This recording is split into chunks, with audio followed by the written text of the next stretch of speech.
Ang tao at ang alan. Isang tinguyan ang minsang naglalakad sa isang daanan sa kakahuyan nang makarinig siya ng kakaibang tunog sa isang malaking puno malapit sa kanya.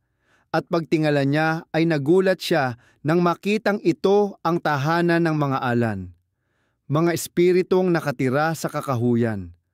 Huminto siya at saglit na pinagmasdan ang kakilakilabot na mga nilalang, malalaking tao na nakasabit sa mga sanga ng puno na parang mga paniki ang ulo. Mayroon silang mga pakpak upang lumipad, at ang kanilang mga daliri sa paa ay nasa likod ng kanilang mga paa, habang ang kanilang mga mahahabang daliri na nakaturo sa likod ay nakakabit sa pulso. Tiyak, naisip ng lalaki. Kakainin ako ng mga kakilakilabot na nilalang na ito kung mahuli nila ako.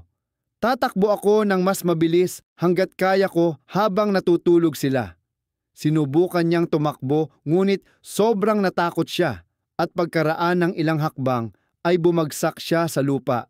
Dahil dito ay nagsimulang humagulgol ng malakas ang alan sapagkat nakita nila siyang bumagsak at naniwala siyang patay na at bumaba sila mula sa puno na may dalang ginto at mga kuwintas na kanilang ipinatong sa kanya.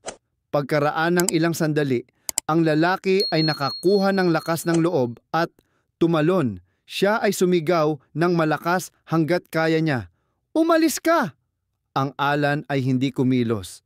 Ngunit sila ay tumingin sa kanya at sinabi, "Ibigay sa amin ang isang butil na nagaba, isang kakaibang butil na may dobleng epekto, at maaaring mayroon ka ng iba pa."